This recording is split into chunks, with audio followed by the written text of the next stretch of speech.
Today's meeting lasted about an hour and a half. White House Press Secretary Carolyn Leavitt says Trump's meeting with Netanyahu and Trump's separate meeting with Vladimir Zelensky were both, quote, positive and productive. U.S. Ambassador Israel Mike Huckabee joins me. Nice to see you, Ambassador. And while this is a big nation, a big world, politics in Washington is very small. We all know each other, so I'm sure you knew Senator Lindsey Graham, and I can't deny you the opportunity to say something about him now. It's a day we all recognize him. So your thoughts, sir? Lindsey was a remarkable person, a very dear friend. We have known each other for probably close to 30 years. He was in Israel many times, and especially since I've been here as ambassador. But when I would be coming over here bringing groups of people, I can't tell you how many times I'd bump into Lindsey and John McCain and Joe Lieberman, or as Meghan McCain loves to call them, the three amigos. But Lindsey was a person who loved America. He loved foreign policy. He loved that America was a strong nation and wanted it to be strong and to be a leader in the world, not leading from behind, but leading from in front.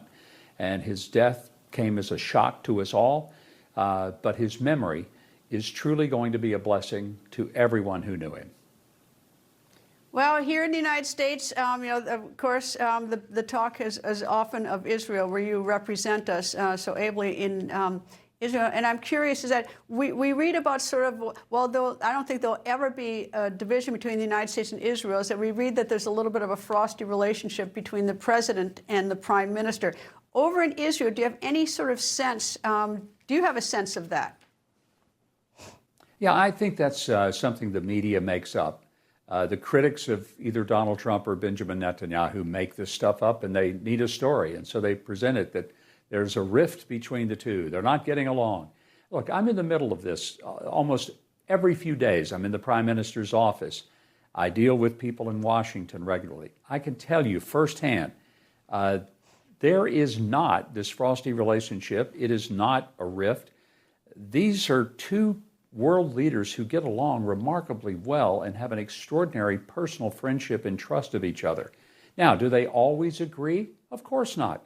But Greta, my wife and I, we've been married 52 years. We don't agree all the time, but it doesn't mean that we don't speak to each other or that we decide we're going to break up. So any conversation when people talk about that the relationship is fractured, it's simply not the case. And part of it is because it is to the mutual benefit of both the United States and Israel that we maintain this extraordinary close partnership. Do you have, in times of peace, before October 7th, I've been to Israel a number of times. Of course, I've been there after October 7th, 2023. And there'd be occasionally a missile would come flying at Israel. The Iron Dome would get it. But right now, what's it like to be on the streets of Israel? Are there ever any missiles flying, or you hear the Iron Dome going? Or tell me what it's like right now.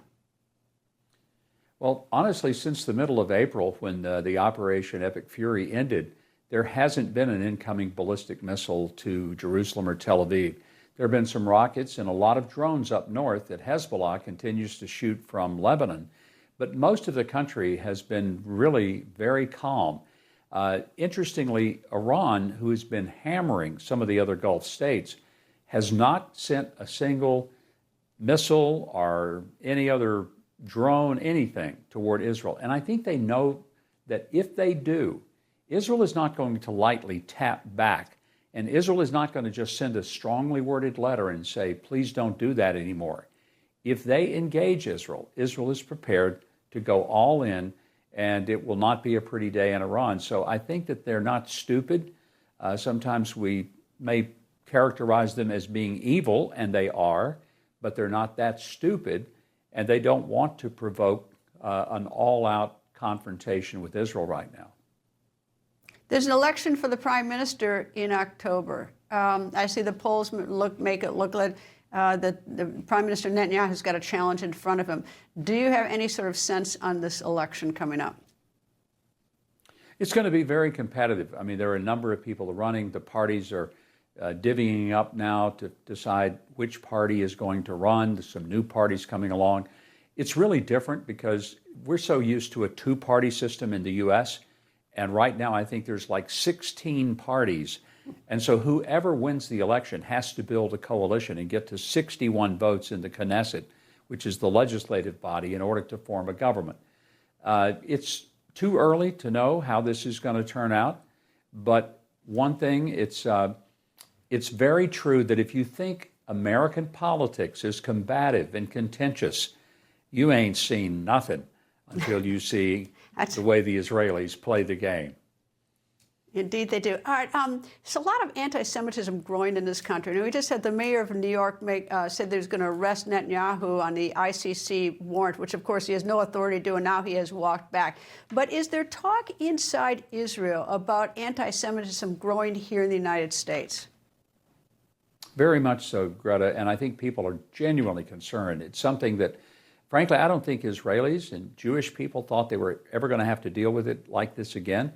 The Holocaust should have been the end of that, but it is very much on the minds of Israelis. And I think most of it is just a matter of shock. And I have to admit, I'm shocked. I'm stunned that there are people, they pretend to be conservatives, and they're Jew haters. And I'm just thinking, how do you hate somebody because they're Jewish? Where do you get that? How does that even arise? Greta, I think it's a spiritual challenge. I really do. If people don't believe in God, and they don't think that they have to answer to a God, and instead they'd rather answer to their own desires, their own ways about things, then the Jewish people represent to them an affront, because they're the people who believe in the God of Abraham, Isaac, and Jacob. They're the foundation upon which Christianity is built. So for those of us who are Bible-believing people and believe that we are answerable to God, I think some of this is just based on a spiritual rebellion that says, I don't want to believe in a God that tells me what I can and can't do and what's right and what's wrong. I'm going to be my own God. And therefore, a lot of the anger and the hostility is directed toward the Jewish people, because they do represent that law coming down from Mount Sinai and saying, thus saith the Lord.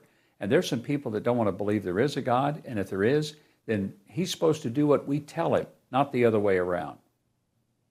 Ambassador Mike Huckabee, thank you very much for staying up late for me. I know you did. And just as an aside, Ambassador Huckabee is a former colleague of mine at the Fox News. It's always fun to see you. Thank you, sir. Thank you, Greta. People think news just happens. It doesn't. It happens because there's someone there to capture the moment, to explain it and share it. That's my job. I go where news breaks and give you the facts. Join me for The Record on Newsmax.